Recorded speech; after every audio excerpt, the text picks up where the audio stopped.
ಎಲ್ಲರಿಗೂ ನಮಸ್ಕಾರ. ನಾನು ಇವತ್ತು ಒಂದು ಸ್ನ್ಯಾಕ್ಸ್ ಐಟಮ್ ಮಾಡ್ತಾ ಇದ್ದೀನಿ. ಅದರ ಹೆಸರು ಹುರಿದ ಅವಲಕ್ಕಿ. ಅದಕ್ಕೂ ಬೇಕಾಗುವ ಸಾಮಾನುಗಳು: ಕಡಲೆ ಬೀಜ 20 ಗ್ರಾಮು, ಅರ್ಧ ಸ್ಪೂನು ಉಪ್ಪು,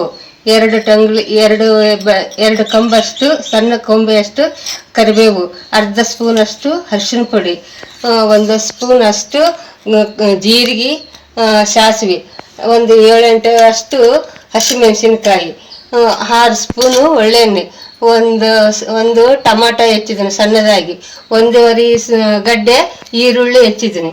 ಇದಕ್ಕೆ 150 ಗ್ರಾಮು ಅವಲಕ್ಕಿ. ಇವು ದಪ್ಪ ಇರುವಂಥ ಅವಲಕ್ಕಿ. ಸ್ಟವನ್ನು ಹಚ್ಚಬೇಕು. ಅದರ ಮೇಲೆ ಒಂದು ಬಾಂಡೆಯನ್ನು ಇಡಬೇಕು. ಸ್ವಲ್ಪ ಸ್ಲೋನಾಗಿ ಇಟ್ಕೋಬೇಕು. ಅದಕ್ಕೆ ಒಳ್ಳೆಣ್ಣೆಯನ್ನು ಹಾಕಬೇಕು.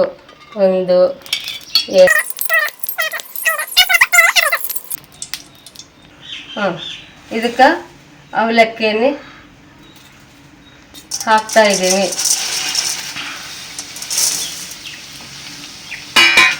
ಒಂದು ಸ್ಪೂನ್ ತಗೊಂಡು ಅದನ್ನು ಗೋಲ್ಡ್ ಕಲರ್ ಬರೋ ತನಕ ಕೊಳಿಸ್ತಾ ಇರಬೇಕು.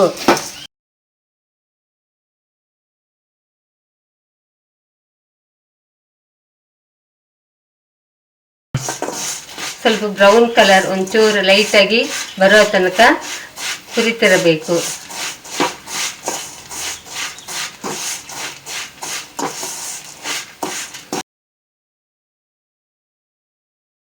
ಅವಲಕ್ಕಿನ ಕುರುಮ್ ಅನ್ನೋ ತನಕ ಹುರಿಯಬೇಕು.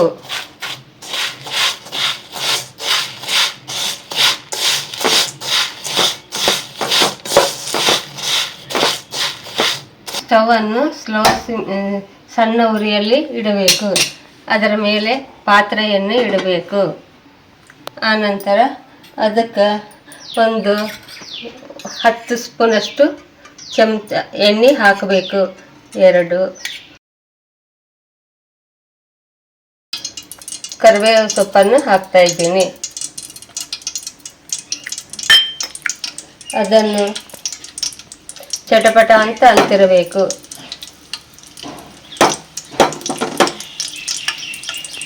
ಆನಂತರ ಅದಕ್ಕೆ ಜೀರಿಗೆ ಸಾಸಿವೆಯನ್ನು ಹಾಕ್ತಾ ಇದ್ದೀನಿ. ಆನಂತರ ಸ್ಲೋ ಸಿಮ್ಮಿಯಲ್ಲಿ ಇಟ್ಕೊಂಡ ಮೇಲೆ ಅದಕ್ಕೆ ಕಡಲೆ ಬೀಜವನ್ನು ಹಾಕ್ತಾ ಇದ್ದೀನಿ. ಕಡಲೆ ಬೀಜ ಆಗಿದ ನಂತರ ಅದಕ್ಕೆ ಸ್ವಲ್ಪ ಕಲಿಸ್ತಾ ಇರಬೇಕು.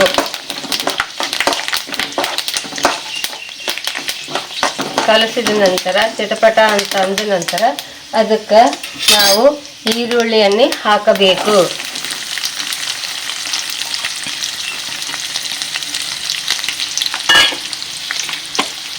ಹೀಗೆ ಕಲಿಸ್ತಾ ಇರಬೇಕು. ಸ್ವಲ್ಪ ಉರಿಯನ್ನು ಸ್ವಲ್ಪ ಜಾಸ್ತಿ ಇಟ್ಕೊಳ್ಬೇಕು.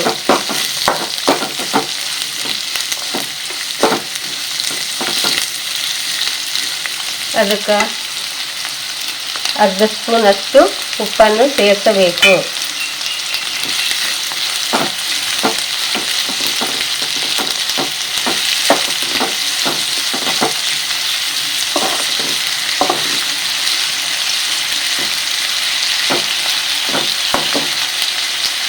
ಬ್ರೌನ್ ಕಲರ್ ಬರೋ ತನಕ ಈ ಈರುಳ್ಳಿಯನ್ನು ಕಲಸಿದ ನಂತರ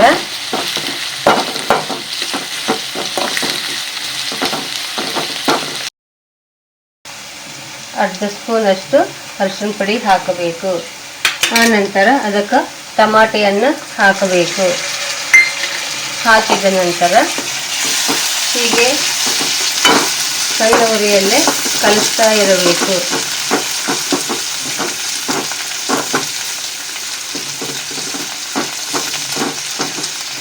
ಆನಂತರ ಹಸಿಮೆಣಸಿನಕಾಯಿ ಪೇಸ್ಟು ಹಾಕಬೇಕು.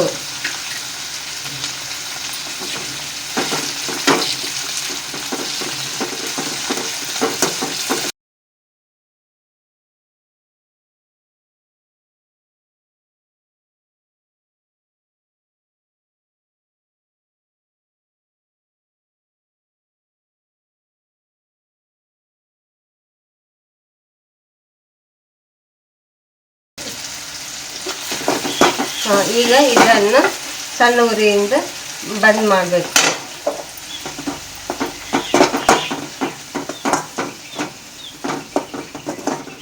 ಇದಕ್ಕೆ ಈ ಅವಲಕ್ಕಿಯನ್ನು ಸೇರಿಸಬೇಕು.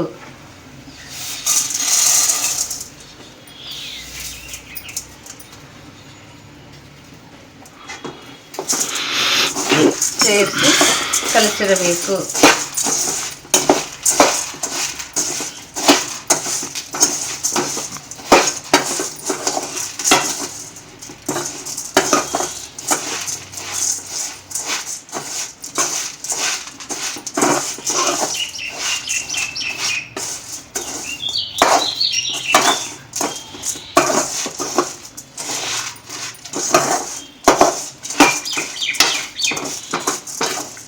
ಹಾಗೆ